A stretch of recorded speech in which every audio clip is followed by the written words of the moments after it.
Hi everybody, I'm Tara from Crooked Row, and today I wanted to talk a little bit about wood burning. We have a wood burner and it has saved us a lot, and we love burning it, but there's like a couple issues with it. One, it's really dirty, so there's ash literally everywhere. That's why I'm standing beside the piano. If you look, there is dust right there. And I literally just cleaned that like 2 days ago, like wiped it all down, oiled it and everything. So it is just extremely dusty no matter what you do. So that's a downfall of it. The great thing is, I mean, we only live in a 945 square foot house, so it definitely warms in here. It makes it livable, I should say. There are other people who say that their houses get hot.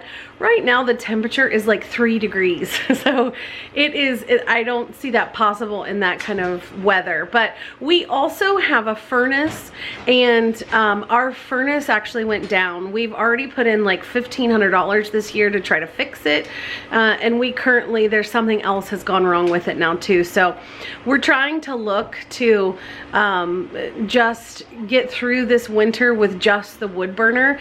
And it is making it difficult with like our plumbing, because we have a crawl space, and that crawl space is now not warm because it's warm in the house, but it's not warm in the crawl space. So I might make another video kind of talking about issues with homesteading. But this video is actually about one thing that people don't think about when they have a wood burner, is that you have to get up through the night and you have to feed that fire, and sometimes you might oversleep, or sometimes the wood just might burn a little too quickly. And so you don't at 3 o'clock in the morning want to be literally starting a fire from scratch.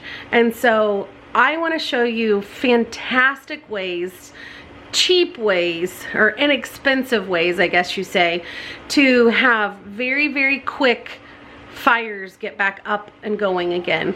But I also, for those of you that maybe just have a chimney and a fireplace, there is a project in this for you too. These are all fire starters. You could use these for camping, but I want to kind of go like fast, cheap, easy, but then sort of decorative too. It's also really cute ideas on gifts to give away.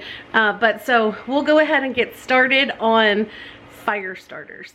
Okay, here are, for the very first one, we're gonna go ahead and do lint, egg cartons, and wax. And I'm gonna go ahead and melt my wax here in just a minute in a double boiler, and I'll take you along. But these are things, well, maybe not the wax that you have around the house. If you can't purchase this, I think this was $13 on Amazon. If you can't purchase the wax, look for old candles that you can melt down. If you're in a really tough spot, go ahead and get crayons and melt those down. You just kind of do what you gotta do. If you have beehives, your foundational work, or you can actually go out and get the beeswax, maybe from an empty hive or something. But you'll want to make sure that it is paper egg cartons. I know there's some that put them in plastic. You don't have to have a lid. We're just actually going to utilize the where you place the egg part, and it's just going to serve as a place really for the wax to dry. So let's get started with melting our wax.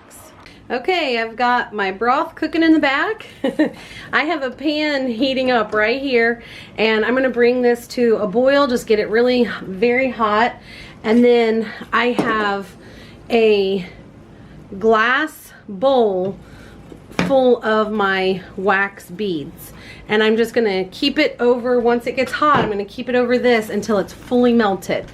So I'll bring you back to show you what that looks like. Okay, so down here is bubbling, and when I work with wax, I usually try to use like anything throwaway. You could use a plastic spoon.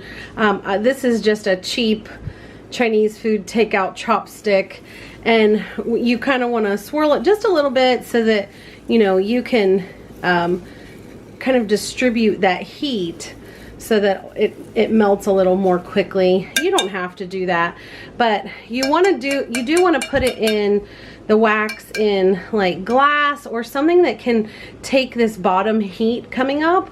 And so this is an oven safe glass dish, and that's why I use it. Now, it's not going to be the easiest thing in the world to get out. Some people will spray the dish with oil. I don't personally like to do that. I try to kind of do this as cheap as I can, but you can do that if you want to, and they say it slides out, but I've never done that. So let's see what it looks like in a minute. Okay, while that wax is melting, I'm going to start stuffing my egg crates. Some people put their wax on the bottom and then stuff this on top. I don't like to do that. I like to just get a good amount in each little egg container, and then I'll pour my wax over top. Okay, this is now completely liquid. Look at that. So I'm going to utilize this. I'm going to pour this onto my egg cartons. I'll probably have to melt more, but that's okay, and we will get to it. Okay, here we go. I'm going to go ahead and just pour wax on each little one. It kind of just soaks it in, but it's going to make the lint. We already use lint to start fires, and people say they don't last long. I mean, they don't last 15 minutes, but it's not like they burn up right off the bat. But wax makes them last, 15 minutes. So if you have a very cold and no coals, if you have a cold fireplace or you have a cold stove, then excuse me, you're going to need a little bit of time, for the kindling and all of that to burn and catch onto those bigger logs. And this is such a lifesaver because you can just pull these apart once it's dry, and it will go back to being white again, and I'll show you when we're all done. Okay, for this next set, you're gonna need either wax paper. You can put it on foil too. It's only for these to dry. You're going to need some beautiful pine cones. Pine cones are absolutely excellent fire starters, and again, the only issue with them is that they don't hold on to their fire, so you got to add a little bit of wax to kind of get them to hold on a little longer. So we're just going to take these and simply dip them. So let's go. Okay, I'm too impatient to wait for all these chunks, so we're going to start dipping our pine cones. And I'm just going to come over here and I'm going to dip them. And you kind of want, if you have, these are really tight, the little edges on these. Oh, sorry. Start over.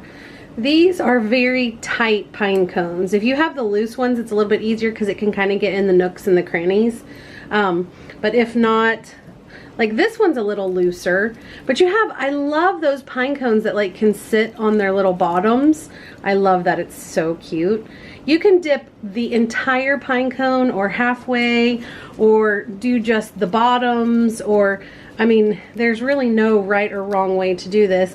And some people, while they're wet, they'll put like sparkles and things like that and make it really decorative. But we use our ashes for our chickens and our garden, so we do not do that. We try to keep everything kind of as natural as we possibly can, and so we'll go from there. Okay, the final project that we're going to do today, you're going to need more lint, and actually you don't have to do these with lint. I like to do them with lint because it makes it last longer. But you'll need a cupcake pan. I like the big ones. You can use a little one though too. You're gonna need cupcake liners. As you went with me earlier, and we got some cedar limbs. I also have orange peels and pine cones. I also have vanilla essential oils and peppermint. And you can use essential oils in these, but I feel like essential oils don't last super long. But if you have company coming over, you can actually use the essential oils on any of these and throw them into the fire to just get it smelling really good. But the pine cones and the cedar, oh, sorry. But the pine cones and the cedar and the oranges, trust me, are plenty, and they smell really good, and they're gonna look really cute. So let's get started.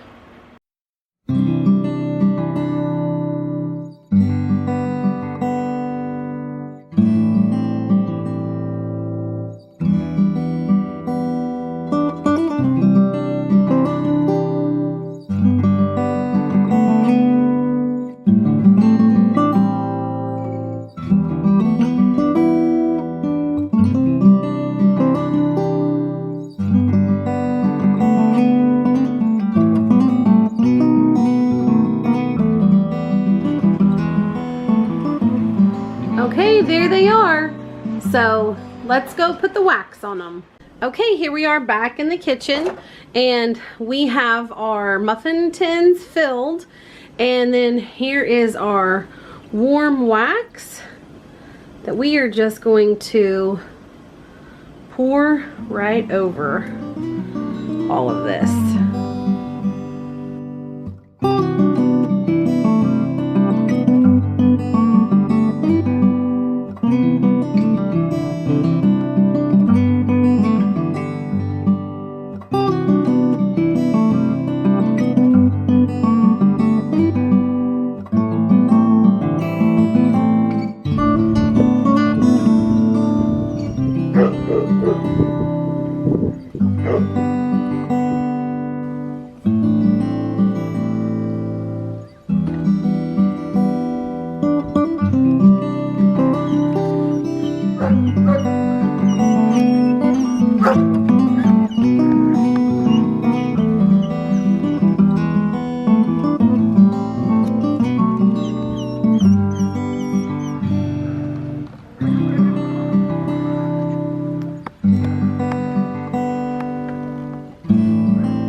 Okay, well, here you have it. We have our ugly duckling one that you'll use at 3 o'clock in the morning, because why does it matter how cute they are at 3 o'clock in the morning? And these, oops, these are just very simple. I mean, I love to see pine cones in a basket in the winter anyway. But if you want to hear that beautiful popping sound and make them last a little longer, you can throw these in. But these just steal the show. I mean, I think these turned out so cute. And the great thing about it is you can make it however you want to. You can do whatever scents you want to. You can have them completely under the wax. You can have everything sticking out, like in this one. In this one, like, it's a lot more submerged. I mean, you can have everything submerged. They're just cute. I think that these would make really good gifts. So, okay, so that's all finished. Those are really quick. Actually, the ones I'm calling the ugly duckling fire starters, those took maybe 15 minutes. The ones that are in the cupcake pan, that took a little bit longer, but it was a lot more fulfilling just because they were pretty. So if you have any questions about this, or I would love it if you tried it and then tell me what flavors, what you used. Like, I shouldn't say flavors, I guess I should say scents. What scents you used. The cedar, I want to say, is a really good one, because not only is it technically wood, but the scent from the cedar is incredible. So let me know if you do this in the comments below. And you know that I love to answer all of your comments and stuff that you make. So I'd love to hear from you. So remember, if we can do our fire starters, anybody can. Thanks. Bye.